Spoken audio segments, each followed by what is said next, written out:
अगर बालक पुत्र ही कल्याण कर रहे होते तो महाराज ये ऋषि मुनियों को फिर इनका तो मुक्ति नहीं हो पाती। फिर ये काहे को ब्रह्मचारी और सन्यासी बन के घूम रहे हैं। बालकों से नहीं, व्यक्ति के अपने निजी संस्कार ही। न जाने कितने बालक बने हैं हम, कितने सारे पैदा किए होंगे हर जन्म में। अनंत कोई एक जन्म धारण किया, अनंत अनंत जन्म के सूक्ष्म विचार आपके अंदर अभी भी छुपे हुए हैं। ना जाने कितने सारे आपने अब तक जो कर्म किए उनके सूक्ष्म विचार आपके अंदर छुपे हैं। उन विचारों को प्रकट तब होता है जब उनमें शक्ति किसी एक विचार को मिल जाए तो वही विचार उपस्थित हो जाएगा। अर्थ यह है कि आपके जीवन में अनंत अनंत जन्मों के पाप पुण्य आपके मन के संस्कार पर चिपके हुए हैं। ऐसे समझे कोई गिलास हो, उस गिलास के अंदर बारू भर दो, फिर कोयला भर दो, फिर उसके ऊपर रेत भर दो, फिर कुछ और भर दो, तो सब नीचे दबते चले जाएंगे। पर इसका मतलब ये नहीं कि वो समाप्त हो चुके हैं, नहीं। जैसे ही कोई उनसे मिलता जुलता पाप पुण्य एकत्र होगा, वो तुरंत अपने आप अपनी अवस्था पर आ जाएंगे, प्रकट हो जाएंगे ना। ये सूक्ष्म विचार आप सबके भीतर छुपे हैं, इन्हीं का नाम संस्कार है। और ये अनवरत जब ये शरीर नष्ट हो जाएगा तो स्थूल शरीर तो यहाँ पड़ा रह जाएगा, लेकिन आपके जीवन में जो अनवरत संस्कार चले आए हैं उन्हीं को आत्मा ग्रहण करेगा और फिर अगला जन्म निर्धारित होकर वही संस्कार जाएंगे। इसलिए प्राय हम देखते हैं छोटे से बच्चों के अंदर कितनी विद्वता होती है। जो चीज बड़े पढ़ने के बाद समझ पाते वो छोटे छोटे समझ लेते हैं। बचपन से घर में कोई आध्यात्मिक नहीं है पर फिर भी भगवान के प्रति प्रेम, भगवान के प्रति निष्ठा, ये सब बिना किसी को सिखाई आ जाती है। स्वाभाविक भगवान की ओर जुड़ना ये पूर्व के संस्कार हैं। स्वाभाविक ही दानी होना, घर में भले ही कंजूस हो लेकिन वो बालक है कि बस देने की सामर्थ्य रखता है, जब उठाया सबको दे दिया। ये भिन्न प्रवृत्ति की ये पूर्व के संस्कार होते हैं। किसी को भक्ति जाके बुढ़ापे में मिलती है और किसी को बचपन में ही बिना प्रयास के, है ना। ये क्या कहेंगे, ये संस्कार हैं पूर्व के, जहां उन्हें लगता। इसलिए हमेशा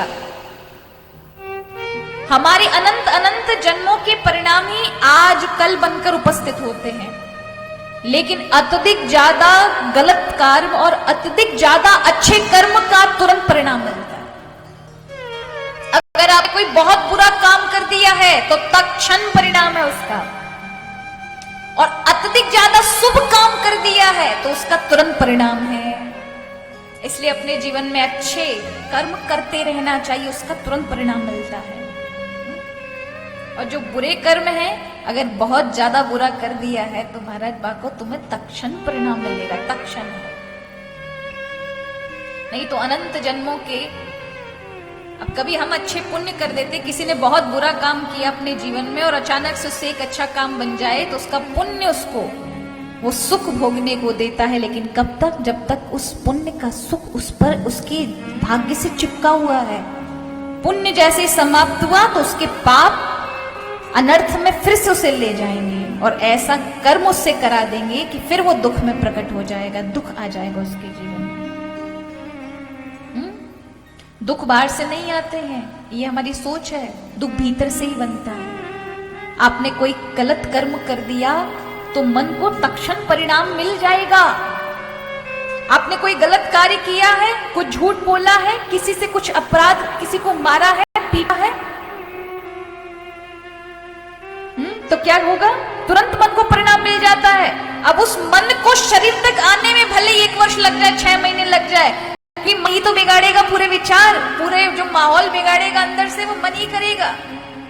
और वो एक दिन ऐसा कर देगा कि आपको पता ही नहीं चलेगा शरीर कब से पतन में चल रहा होगा और आपको बाद में भान होगा।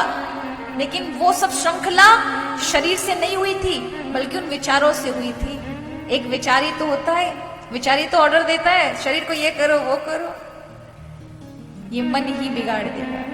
एक विचार, मन को तुरंत दंड मिलते ही मन फिर गलत संगति में सीधे मार्ग की ना होकर विपरीत मार्ग की ओर बहता है।